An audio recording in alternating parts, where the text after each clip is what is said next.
कि हमने personal interview बिल्कुल खत्म कर दिया। जो रिटर्न में आएगा, राज्य चयन होंगे, वही मेरिट पर लगेगा, बाकी कोई नहीं लगेगा। पेपर लीक नहीं होंगे, पेपर बिकेंगे नहीं। हमने पास मार्क्स एससी के लिए 40% और जनरल के लिए 45% किया। ये व्यवस्था परिवर्तन हर जगह हुआ। हमारी सरकार आउटसोर्स को कम करने के लिए एक नीति पर काम कर रही है। प्रधानमंत्री मत्स्य योजना से कोई भी पैसा नहीं दिया गया। ये राजीव गांधी मत्स्य मछुआरा सम्मान निधि है। आपको एक बार बताना, मुख्यमंत्री एक भी मैं आपको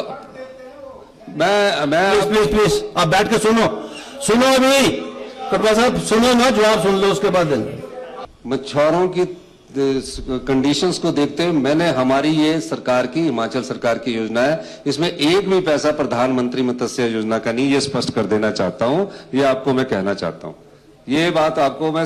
और ये 3500 दिया, ये हमने जो प्रदेश की संपदा को जो बचाया भ्रष्टाचार के रास्ते से, वहां से बांट के दिया। ये 1500 बोल रहे, अगर 40,000 होंगे, हमारी सरकार अपने पैसे से उनको 40,000 मछुआरों को भी देगी। मैं ये कहना चाहता हूं। दूसरी बात, इन्होंने कहा कि 37% वैकेंसी भरी है। ये आपके समय से थी, हम तो 65% पर पहुंच गए। अब पहुंचने में तो टाइम लगेगा।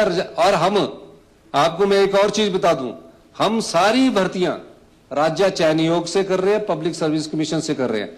और एक और चीज बता दूं कि हमने पर्सनल इंटरव्यू बिल्कुल खत्म कर दिया। जो रिटर्न में आएगा, राज्य चयन होंगे, वही मेरिट पर लगेगा, बाकी कोई नहीं लगेगा। पेपर लीक नहीं होंगे, पेपर बिकेंगे नहीं। तीसरी बात, लोक सेवा आयोग में भी पिछले 30-40 साल से एक व्यवस्था चली हुई थी कि रिटर्न का एग्जामिनेशन होता था, बच्चे रिटर्न मेरिट पास कर देते थे, युवा रिटर्न मेरिट पास कर देते थे। रिटर्न में अगर किसी के 80% है, उसके 80% नंबर जोड़े नहीं जाते थे, सिर्फ वाइवा लिया जाता था। और वाइवा के आधार पर 80% वाला भी होता था पास मार्क्स, तो 50% वाला भी होगा। कई ऐसे भी है कि 50% वाले लग गए, 80% वाले मेरिट वाले नहीं लग पाए। हमने उनके लिए भी नीति बनाई।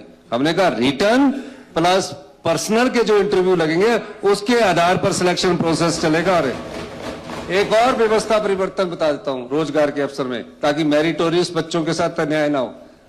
30% वाले एससी कैटेगरी के पास मार्क्स थे, 35% वाले जनरल कैटेगरी के पास मार्क्स थे। हमने कहा क्वालिटी को इंप्रूव करना है। राज्य चयन आयोग में भी और लोक सेवा आयोग में भी हमने पास मार्क्स कर दिए, क्योंकि टीचरों की नियुक्ति हो रही है, डॉक्टर्स की नियुक्ति हो रही है, पैरामेडिकल स्टाफ की नियुक्ति हो रही है। ये वो चीजें हैं जहां क्वालिटी चाहिए। हमने पास मार्क्स एससी के लिए 40% और जनरल के लिए 45% किया। ये व्यवस्था परिवर्तन हर जगह हुआ। ये रोजगार हमने पैदा किया। और जो 37% और 47% की बात कर रहे हैं, मैं आपको बताना चाहता हूं, उस 37% से बढ़ाकर अभी हमने हेल्थ में 35% से बढ़ाकर 65% किया है। आने वाले समय में जो भी फंक्शनल पोस्ट होगी, जहां पोस्ट की जरूरत होगी, उस पोस्ट को भरा जाएगा। और मैं ये भी कहना चाहता हूं माननीय सदस्य को, निश्चित रूप से रहिए आप, हमारी सरकार पारदर्शिता में विश्वास करती है, ईमानदारी में विश्वास करती है। और हाँ, मैं आपको माननीय अध्यक्ष महोदय इस मंच के माध्यम से और कहना चाहता हूं, एक और कहना चाहता हूं। विक्रम जी बैठो, अभी आप अब बोलने दो ना, अब बोल लेना, मेरे को बोलने दो।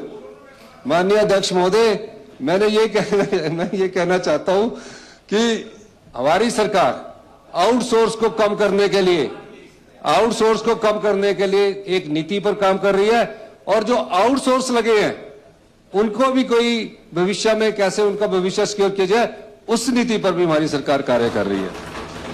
बिजली का बिल हर महीने बढ़ रहा है, तो अब सूरज की रोशनी को अपनी बिजली का जरिया बनाइए। हिमटेक्स सोलर के साथ लगवाइए अपने घर, दुकान या व्यवसाय के लिए स्मार्ट सोलर सॉल्यूशन।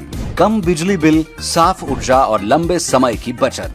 सोलर लगाने से लेकर सही सिस्टम चुनने और सब्सिडी पाने तक, हिमटेक्स सोलर आपके साथ हर कदम पर। तो इंतजार किस बात का? आज सूरज की ताकत अपनाइए और अपनी बिजली के खर्च को कम कीजिए।